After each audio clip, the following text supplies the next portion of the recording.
have a question. So, Chico, have you ever heard us kids in school be talking about how we bi-curious, like how we curious about our sexualities? Have you ever thought about that when we say that when you was writing your book? Well, I think everybody is at that age. There's a lot of uncertainty, even for straight kids like me. Growing up, you wonder and things like that. And especially now where you're able to be more free and open with how you feel about things. You're able to express ideas like that a lot easier. I do in the second book attack that a little bit more. There's a character in the second book, it's not really a spoiler, who comes out as asexual, because that was something that honestly, until a couple years ago, I wasn't even aware that was a thing. So I think the ideas and the concepts of sexual orientation have changed a lot since I was a kid, for sure. And so a lot of older people have read my book too. My mom and a bunch of her friends and things like that. And the response I get from a lot of people is, so again, not really a spoiler. She comes out in the first book, and most everybody who were friends with her are very cool with it. And a lot of the school is cool with it too.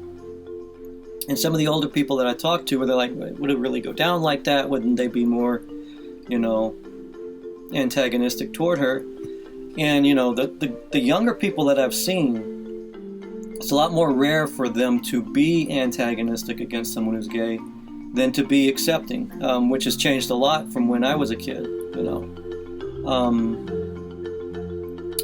The other thing, too, is when you're writing a book, you can't tackle everything at once. So I didn't want somebody coming out as bi in the first book because I thought it would get lost in everything else that was going on. And I thought about it in the second one, except I thought for the second one, it might be too expected. Like, oh, you did this, so now the next step would be, which is why I did asexual with one of the characters instead. And it's a minor one, so it's not really that big of a deal. But it's something that I wanted to throw out there because it's not something that really gets discussed enough. But yeah, I wouldn't write a bisexual character just to write a bisexual character. I wouldn't want to do that. But if I had something interesting to say about it, I'd go for it. And the other thing, too, is because I'm talking and dealing with stuff that isn't my life, I'm really careful kind of how I do that. I've got, I've got mixed race characters in the book. I've got a black character in the book. I've got a Hispanic character in the book. I've got 90% of the book is female. So I'm writing in voices that are not my own. And I've got to be very careful with that.